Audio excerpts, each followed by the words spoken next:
Since I got banned, I'm a little nervous to start making data videos again, and I just want to make a disclaimer.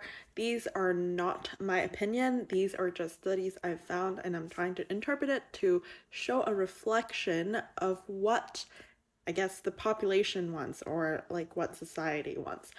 It's not me being prejudiced against anyone.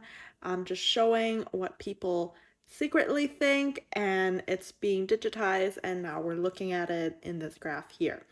So here's a graph of at what age and what women are most desirable. And we took samples from New York, Boston, Chicago, and Seattle, essentially pretty big cities in the US. And we compare between women and men by age and their desirability rank.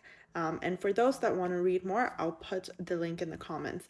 But what we're seeing here is that when women are in their 20s, they are at their peak of desirability at 0.6, and whereas men, it's at 0.45, which is still really good. And but what I notice here is that every 5 years, women drop significantly by around like 5 to 10% each year, and it starts plateauing out after 50, and at that point women are only like around 35% desirable, whereas for men we start to see an increase of around like I guess 2%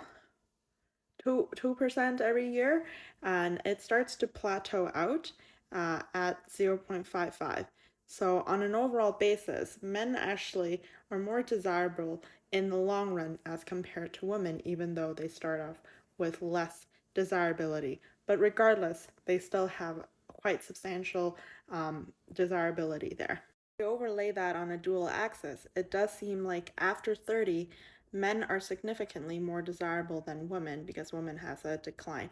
But when women and men are in their 20s, men clearly are below women's in desirability, and hence women have a lot more power at this stage.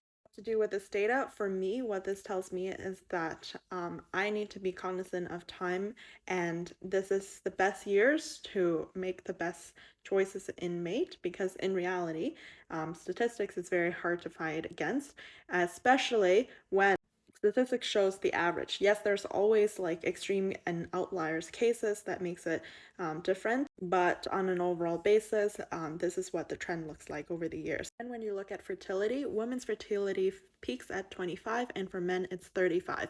So be careful, and women needs to focus in their